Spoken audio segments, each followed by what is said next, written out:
In a time of famine, when the land was dry and hearts were heavy, one woman's faith would lead to an unexpected legacy.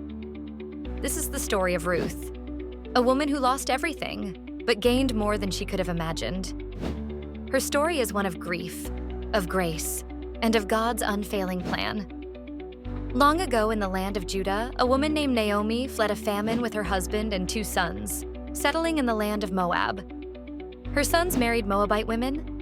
One of them was Ruth. But tragedy struck. Naomi's husband died.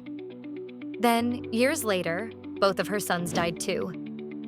Naomi was left alone in a foreign land with her 2 daughters-in-law and no hope. Naomi decided to return to Bethlehem and urged her daughters-in-law to go back to their own families. One of them, Orpah, tearfully said goodbye. But Ruth refused to leave. She said, "Where you go, I will go. Where you stay, I will stay. Your people will be my people and your God, my God." Ruth chose love over comfort, faith over fear. She and Naomi traveled back to Bethlehem, arriving with nothing but their faith.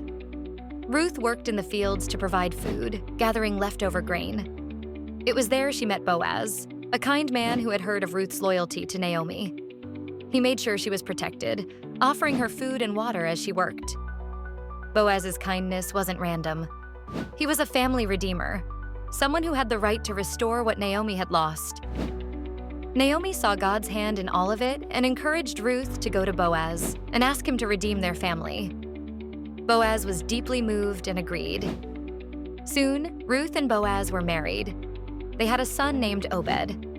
Obed became the father of Jesse, who became the father of David, the future king of Israel. Ruth, a foreigner and a widow, became part of the lineage of Jesus Christ himself. What began with loss became a story of legacy. What started in grief was rewritten by grace. God saw Ruth.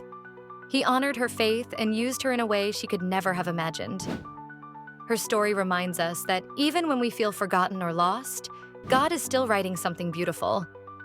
As the Bible says in Romans 8:28, "We know that in all things God works for the good of those who love him, who have been called according to his purpose." Ruth's journey is proof of that promise.